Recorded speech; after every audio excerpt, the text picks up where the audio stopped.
Good morning. I'm Harley Schlanger from the LaRouche Organization with your daily video update for October 28th, 2024. It was my privilege to speak at an event on Saturday which brought together a broad coalition of speakers who are leaders of the peace movement in support of the independent campaigns of Diane Sayre for Senate from New York and Jose Vega for the 15th Congressional District seat in the Bronx, New York. The title of the event was Build a Peace Chorus Against the Ghouls of War, and it combined rousing and humorous presentations with classical music compositions from many nations around the world. While Nancy Pelosi has titled her self-promoting book, The Art of Power, this event demonstrated a different approach, the power of art. The idea that people have common human interests and values that are often expressed in culture. And this is an overlooked facet of the attempt to achieve a peaceful resolution to the conflicts in the world. Now, in addition to Diane Sayre and Jose Vega and myself, speakers included Scott Ritter, Colonel Lawrence Wilkerson, Jimmy Dore, Garland Nixon, the Due Dissidents duo of Keaton Weiss and Russ Dobular, Angela McArdle, who's the chairwoman of the National Libertarian Party, Ray McGovern, Dennis Fritz of the Eisenhower Media Network, and of course the founder of the Schiller Institute, Helga Zepp LaRouche. This, as you can see, is a fairly extraordinary grouping that was there to commit themselves and to bring others into the commitment to wage a political fight, but also a cultural fight to overcome those problems which have been created by the global corporate cartel in their pursuit of endless looting through endless war. Now, the musical presentations included really stellar solo performances of brass and string chamber music, as well as choral presentation. And it reflects this idea that there's a unique quality of human creativity which exists in all cultures. And while some of it may be unfamiliar, it's something with which you should familiarize yourself if you truly wish to be part of a peace movement which can survive and last. Now, the link to the whole event is in the description box of today's update, and I would encourage you to take the time to watch it and share it. This was not just an anti-war event, but a true discussion of solutions.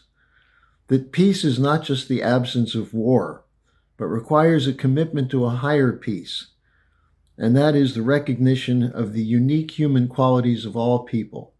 This is why Helga Zepp LaRouche keeps emphasizing the concept of the Peace of Westphalia.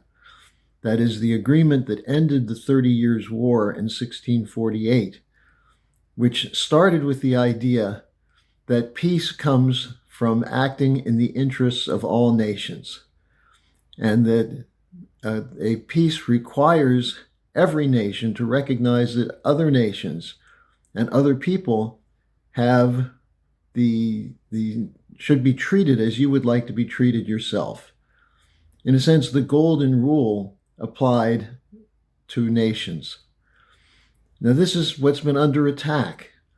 The whole policy of the globalists has been to take away the right of national sovereignty and impose a technocratic regime that is a modern version of neocolonialism or imperialism, in which only some nations are entitled to development, and where development is defined as having a positive credit rating with the international banks.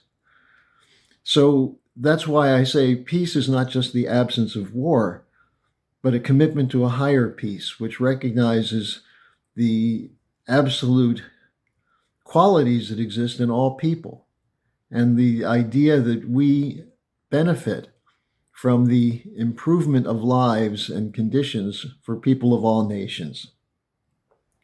Now, this is what Helga Zepp LaRouche has been calling a new security, and economic development paradigm, an architecture which reflects the benefit for all people of being concerned with global peace.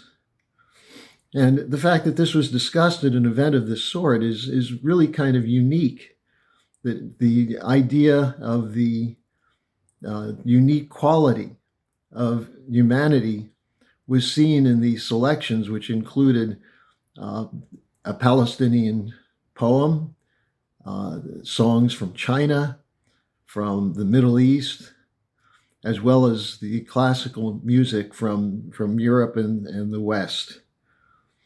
Now, this event occurred in the midst of an escalation of two brutal wars: the NATO war against Russia and Ukraine, and the Israeli genocide, which has spread now beyond Gaza and the West Bank into Lebanon, into Syria, and into Iran. This is a moment of incredible danger to humanity. The idea that retaliation is acceptable, that vengeance is a legitimate instrument of nations. This is how you end up with world wars. And a world war at a time when there are nuclear powers is something which we may not escape. That is, mankind may not survive unless there's an achievement of a durable peace. And this was the central theme that was taken up by the BRICS nations in Kazan, Russia.